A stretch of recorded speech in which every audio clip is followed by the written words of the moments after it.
अपने प्रार्थना संकल्पों के द्वारा ही स्वस्थ होते हैं, अपने प्रार्थना संकल्प करके ही स्वस्थ होते हैं। जो वैदिक प्रक्रिया से आपको पुण्य प्राप्त होते हैं, उन पुण्य के प्रभाव से आपके संकल्प पूरे हो जाते हैं। तो प्रार्थना और संकल्प आपको स्वयं करने होते हैं अपने लिए। जो भी कष्ट हैं उनके लिए प्रार्थना करनी होती है कि उनकी स्मृतियाँ नष्ट हो जाएं। जो रोग हैं उनके लिए प्रार्थना करनी रहती है कि हमारे इन रोगों की स्मृतियाँ नष्ट हो जाएं। इससे आपके सभी शारीरिक, मानसिक और आध्यात्मिक रोग और कष्ट नष्ट होते हैं, उनकी स्मृतियाँ नष्ट होने के साथ साथ। स्मृतियाँ जब नष्ट हो जाती हैं, क्योंकि स्मृतियाँ ही उनकी जड़ हैं। स्मृतियों के कारण ही रोग पनपते हैं, वो चाहे शारीरिक हो, चाहे मानसिक हो और चाहे आध्यात्मिक रोग हो, कष्ट हो। जब आपके अंदर सकारात्मक ऊर्जा का प्रवेश होता है और सकारात्मक ऊर्जा आप में फैल जाती है तो नकारात्मकता नष्ट हो जाती है। नकारात्मकता ही रोग है और सकारात्मकता ही स्वास्थ्य है। ये व्यवस्था है, ये प्रकृति की व्यवस्था है। जब आप नकारात्मक रहते हैं तो उस नकारात्मकता के कारण आपके मस्तिष्क में सूजन उत्पन्न होती है। इस विज्ञान को समझिए आप लोग। और नकारात्मकता के कारण, नकारात्मक भाव विचार के कारण आपके मस्तिष्क में जो सूजन उत्पन्न होती है, उस सूजन से आपके मस्तिष्क में रक्त का प्रवाह कम होने लगता है। यानी मस्तिष्क को जितना रक्त चाहिए, सर्कुलेशन में ऑक्सीजन चाहिए, वो आपके मस्तिष्क को नहीं मिल पाती। ये ना मिल पाने के कारण अंदर धीरे धीरे कार्बन इकट्ठा होने लगता है और छोटे छोटे ट्यूमर्स बनने लगते हैं। जब ये ट्यूमर्स बनने लगते हैं आपके, तो रक्त का अवरोध और ज़्यादा बढ़ जाता है। खून और ऑक्सीजन धीरे धीरे और ज़्यादा कम होने लगती है, मस्तिष्क में ठीक से नहीं पहुंच पाती। इससे रोग और बढ़ता जाता है। और मस्तिष्क का प्रयास रहता है कि ज़्यादा से ज़्यादा रक्त जितना चाहिए मस्तिष्क को उतना मिले। तो मस्तिष्क हर कोशिश करता है कि रक्त का प्रवाह मस्तिष्क की ओर और तेज़ी से हो। तो जो जम जाते हैं, ट्यूमर्स बन जाते हैं, थक्के बन जाते हैं, मस्तिष्क जब ज़्यादा रक्त का प्रवाह तेज करता है तो कभी कभी वो फट जाते हैं अंदर मस्तिष्क में। उनके फटने से अंदर क्लॉटिंग होती है। ये आप देखते हैं कि ब्रेन हेमरेज हो जाता है, ब्रेन स्ट्रोक लग जाता है।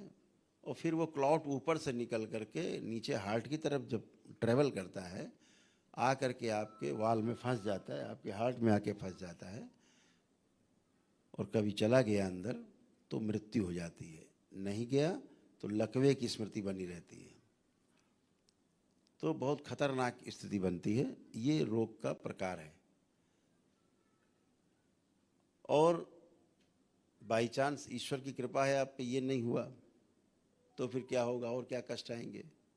फिर कष्ट ये आएंगे कि आपके शरीर में, आपके रक्त में ऑक्सीजन की मात्रा धीरे धीरे कम होने लगेगी। क्योंकि हीमोग्लोबिन जो है वो पूरे शरीर में आपके ऑक्सीजन की सप्लाई करती है, आखिरी तक, ब्लड वेसल्स तक, एकदम आखिरी तक जाके पूरे शरीर में। और वो जो ऑक्सीजन है वहाँ पर छोड़ती है अपने आप को, और वहाँ से जो कार्बन इकट्ठा हो जाता है जलने के बाद, ऊर्जा बन के जो हमारा शरीर उसको इस्तेमाल करता है ऊर्जा को, उसके बाद वहाँ राख बची रह जाती है, जैसे मान लीजिए कार्बन कह देते हैं। तो वहाँ से वही हीमो जो है, हीमोग्लोबिन जिसको बोलते हैं रक्त में, वो हीमो छोटे छोटे ट्रक की तरह समझ लीजिए आप कि ऑक्सीजन ले गए और वहाँ डाली और वहाँ जो कार्बन पड़ा उसको लादा और फिर वो रक्त घूमता हुआ फिर फेफड़े में आता है। तो जब हम श्वास बाहर फेंकते हैं तो उसको बोलते हैं कार्बन डाइऑक्साइड बोलते हैं। तो कार्बन के रूप में गंदगी बाहर निकल जाती है। फिर हम श्वास खींचते हैं कर कस के, तो फिर ऑक्सीजन अंदर गई। तो जितना हीमोग्लोबिन, जितना हीमो है ट्रक की तरह सब फिर लोड हो गए, सब में लोड हो गया ऑक्सीजन। और फिर आपके हृदय के द्वारा रक्त नलिकाओं से होता हुआ जगह जगह ऑक्सीजन छोड़ता हुआ फिर वहाँ से कार्बन उठाता हुआ फेफड़े में लाता है, फिर बाहर फेंकता है। तो ऐसे एक प्रक्रिया है सतत, तो जो निरंतर चलती रहती है आपके श्वासों के साथ। तो ये बाधित होने लगती है। तो जगह जगह कार्बन के कण इकट्ठे होने लगते हैं, कहीं ज़्यादा इकट्ठे होने लगते हैं। तो धीरे धीरे वो कार्बन जो है गांठ का रूप कभी कभी लेने लगता है, कभी कभी कहीं कहीं गांठें बनना शुरू हो जाती है, टेंडेंसी बन जाती है। तो वो गांठें बनते बनते कभी ज़्यादा ग्रोथ हो गई तो वे डॉक्टर साहब बता देंगे कि आपको कैंसर हो गया है। तो ये समस्याएं कहाँ से पैदा हो रही हैं? केवल हमारे नकारात्मक रहने के कारण ये समस्याएं पैदा हो रही हैं। जड़ है नकारात्मकता, निगेटिविटी। और निगेटिविटी कहाँ से आती है? तो वो निगेटिविटी आती है आपके स्वयं के द्वारा निर्मित की गई स्मृतियों से, जो आपकी पड़ी हुई चित्त में आपकी जो स्मृतियां हैं वो पड़ी हुई हैं। और वह स्मृतियां जब भी आगे आती हैं आप बिल्कुल वैसे ही रिएक्ट करते हो। जैसे आपके सामने खरगोश का बच्चा आ जाए, आप प्रेम करने लगोगे। स्मृति पीछे पड़ी है ना कि खरगोश आपका कुछ बिगाड़ नहीं सकता है, आप उसको प्रेम करोगे और पुचकारोगे। और अचानक सामने से भेड़िया आ जाए, शेर दिख जाए, तो आप तुरंत पेड़ पे चढ़ लोगे। हैं? स्मृति आ गई ना पीछे कि ये खा जाएगा, मार देगा। तो जो स्मृति जैसे आगे आती है तो आप वैसा ही करते हैं। तो कहा जाता है कि मनुष्य परिस्थितियों का दास है। दरबार कहता है ऐसा बिल्कुल नहीं है। मनुष्य परिस्थितियों का नहीं, मनुष्य स्मृतियों का दास है, गुलाम है स्मृतियों का। जिस व्यक्ति को आप प्रेम करते हैं, अगर उसके विरुद्ध कोई बात करे कोई, आपको स्वीकार नहीं होती, क्योंकि आपके पीछे स्मृतियां पड़ी उसकी अच्छी अच्छी, वो आप स्वीकार नहीं करने देगी। और अगर किसी को आप घृणा करते हैं, हेट करते हैं, नफरत करते हैं, उसकी कोई बड़ाई करने लगे, आपको स्वीकार नहीं होगी, क्योंकि पीछे स्मृतियां पड़ी हैं, आपको स्वीकार नहीं होने देंगी। तो नकारात्मकता का और सकारात्मकता का ऐसा खेल है, ऐसा सर्कस है जिसमें सब फंसे रहते हैं। तो दरबार क्या करता है कि जब आप दरबार से जुड़ते हो, वैदिक प्रक्रिया से गुजरते हो, पूरी तरह सकारात्मक होते हो, तो दरबार आपसे कहता है कि बाबा से दीक्षा जरूर ले लेना। क्यों? ताकि हमेशा आप सकारात्मक बने रहो। तो सकारात्मक कैसे बने रहोगे हमेशा? दरबार ने तो कर दिया आपको सकारात्मक, फिर आप कुछ करेंगे गड़बड़ जरूर। तो कहते दीक्षा ले ली तो क्या हुआ? दृष्टा भाव में रह करके हम अच्छे बुरे का आकलन दूर से खड़े होकर कर सकते हैं।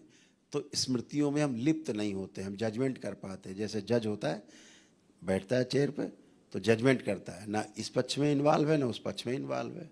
ऐसे दृष्टा भाव है। जब आप ऐसे रहते हैं तो आपको कोई पीड़ा नहीं होती। पीड़ा जो दो पक्ष लड़ रहे हैं जज के सामने उनको है, जज को कोई पीड़ा नहीं अंदर हो रही है। वो तो जजमेंट कर देगा, जिसका गड़बड़ है हटो, सही है तो ले जाओ।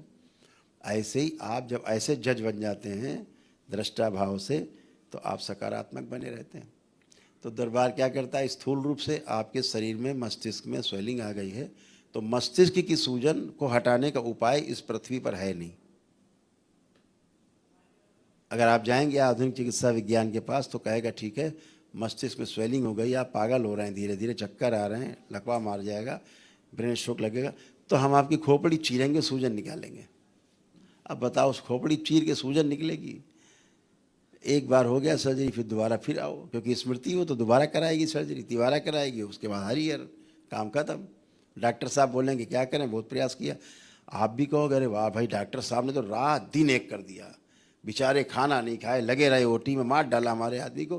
कोई बात नहीं, हमारे कर्म ऐसे थे, ऐसा कर लेते हैं, हमारे भाग्य ऐसे थे। बोले हार्ट अटैक हो गया, मर गए अस्पताल में, संतुष्ट हैं आप। लेकिन आप ये नहीं देख पाते हैं कि उसकी मृत्यु नकारात्मक रोगी स्मृतियों के कारण हुई है, जहां डॉक्टर साहब खुद असहाय हैं।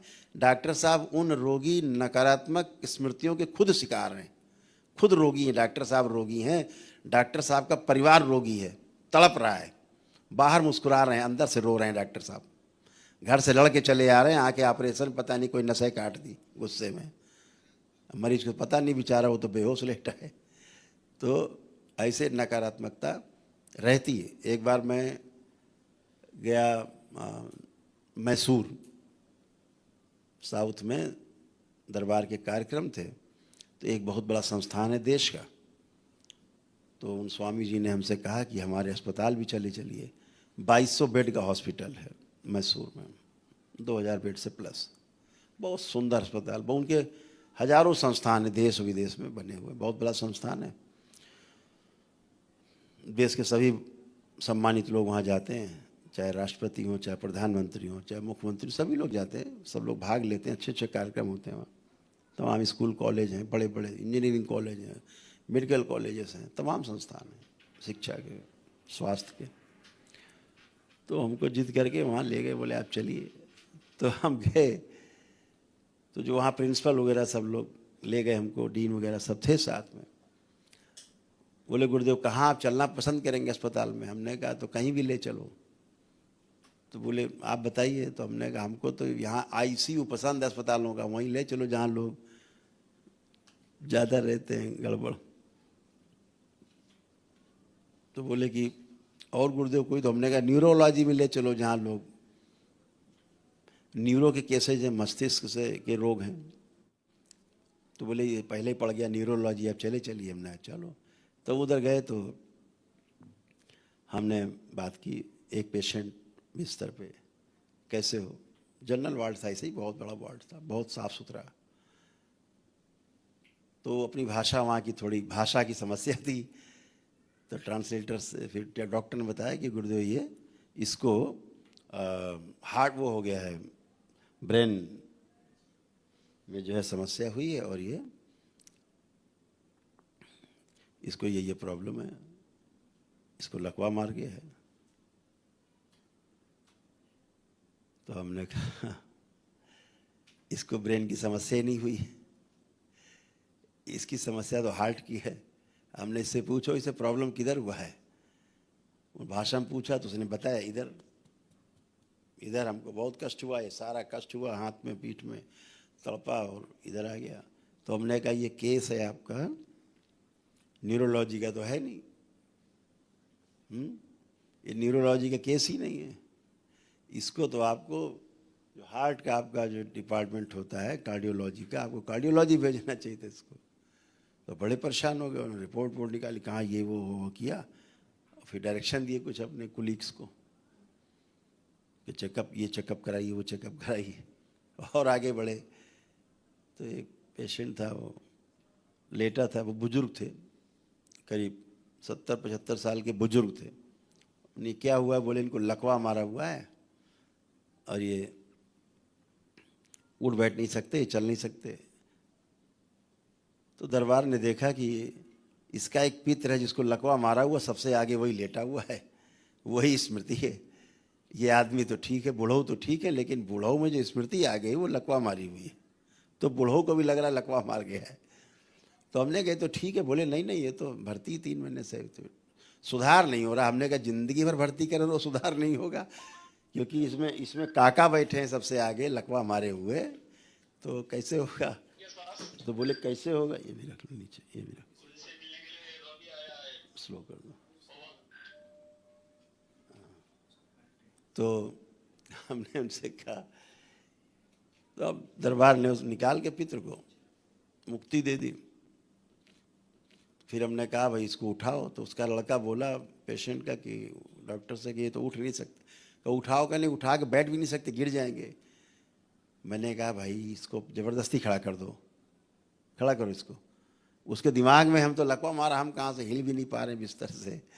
उसको ज़बरदस्ती पकड़ के और खड़ा कर दिया गया और धक्का दे दिया, चलो। तो धीरे धीरे 1-2-4 कदम चला, फिर उसको विश्वास हो गया, अरे हम तो चल सकते हैं। उसका वीडियो है, रखा है मेरे पास, वीडियो है, इस वर्ल्ड का पूरा रखा होगा ना, वीडियोस लाइव में दिखा सकते हैं, लाइव में था। उसके बाद वो बूढ़ऊ तो लगे वार्ड में दौड़ने सब कोई फटी आंखों से देख रहे हैं, डॉक्टर सब देख रहे हैं, वार्ड के लोग देख रहे हैं, ये क्या हुआ, बुढ़ा तो लकवा मारा पड़ा 3 महीने से, ये दौड़ कैसे रहा? तो धीरे गया आया, 2-3 चक्कर दौड़ दौड़ के मारे बूढ़ऊ ने। तो बोले ये कैसे हो गया? हमने कैसे हो गया? वो उसको लकवा ही नहीं मारा, हो क्या गया? कुछ नहीं हुआ, इसको था ही नहीं। तो ये है न्यूरोलॉजी, आधुनिक चिकित्सा विज्ञान। जिनको नहीं पता है कि समस्या कहाँ है, निवारण कैसे होगा जब कारण नहीं पता है। ऐसे ही तमाम केसेस थे वहाँ, फिर देखे। उसके बाद कॉन्फ्रेंस हॉल में गए, बैठे हम लोग, तो तमाम बच्चे वो आए जो वहाँ पे सर्जन का कोर्स कर रहे थे, एमएस कर रहे थे, कुछ एमडी कर रहे थे, वो भी थे। तो हम लोग ऐसे बैठे, तो पीछे वो लोग भी लाइन से खड़े हो गए। तो तब तक दरबार ने दिखाया, एक बच्ची थी तो दरबार ने दिखाया कि ये तो सर्जन अभी बन जाएगी, सर्जरी करेगी 2 साल बाद, लेकिन ये जब खून देखती है तो इसको चक्कर आते हैं, बेहोशी आ जाती है इसको।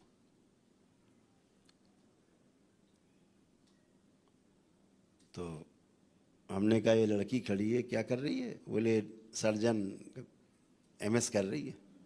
तो हमने इससे पूछो, ये तो खून देख के ही बेहोश हो जाती है, इसके चक्कर आने लगते हैं। उससे पूछा उन्होंने अपनी भाषा में। हाँ, तो उसने कहा कि ये सर ये होता है मुझे। तो हमने कैसे करेगी सर्जरी? किसी का तो पता नहीं क्या काट देगी, इसको चक्कर आ रहा है, पेशेंट पड़ा रहेगा, पेट खुला हुआ, ये बेहोश हो जाएगी।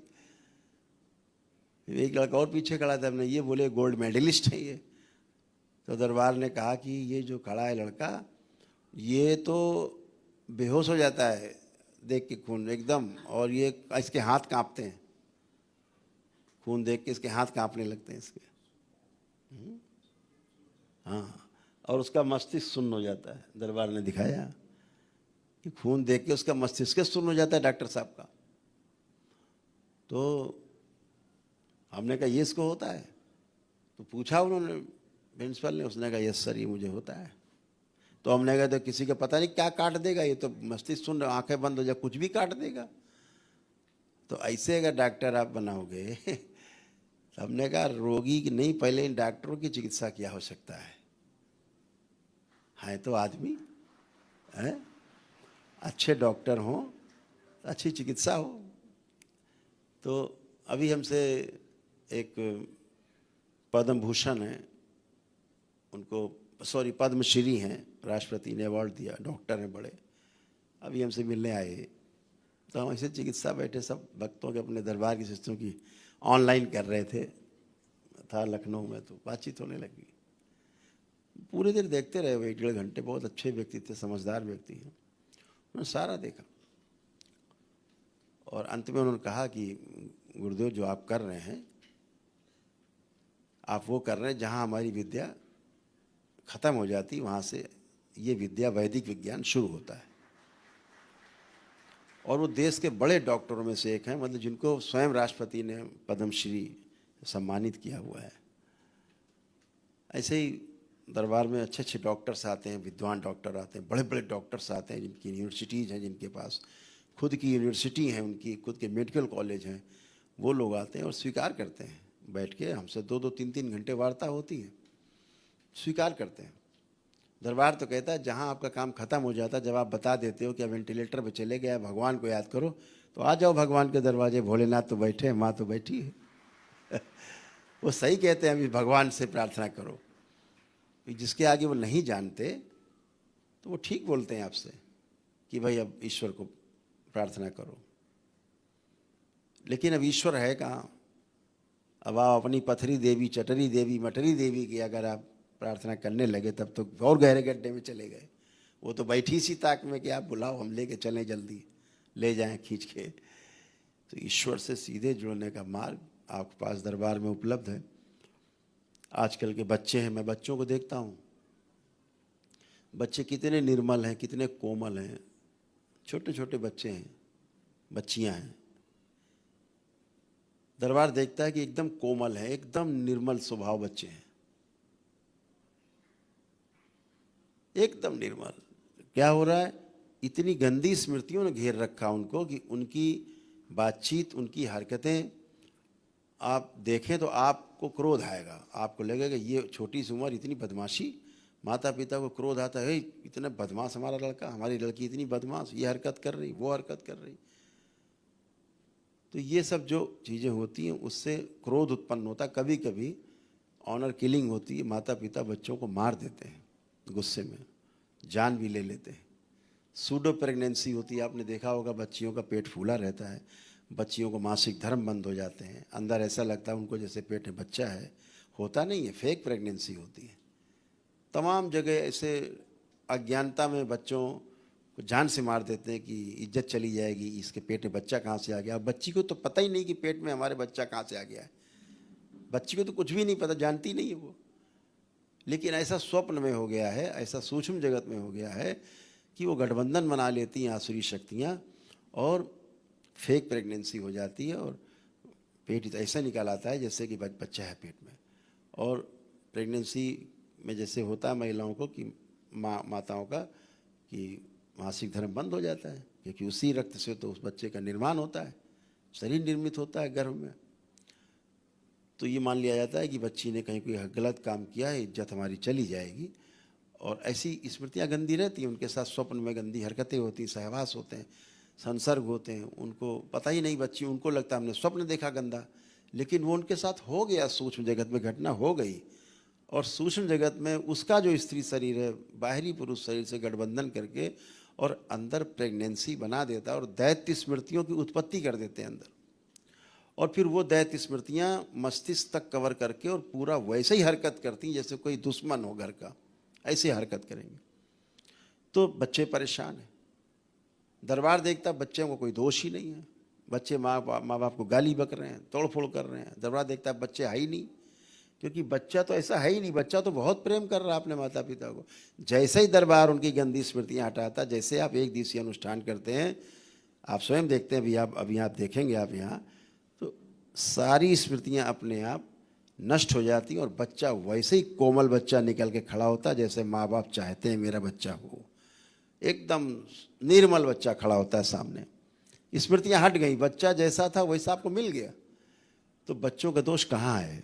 कहीं दोष नहीं है, दोष सारा स्मृतियों का है। पति पत्नी में झगड़े चल रहे हैं, तलाक की स्थितियाँ पैदा हो जाती, मारपीट, लड़ाई झगड़ा, कलह, उठापटक कहाँ हो रहा है? कौन पति पत्नी लड़ना चाहता है? कौन पति पत्नी तलाक चाहता है?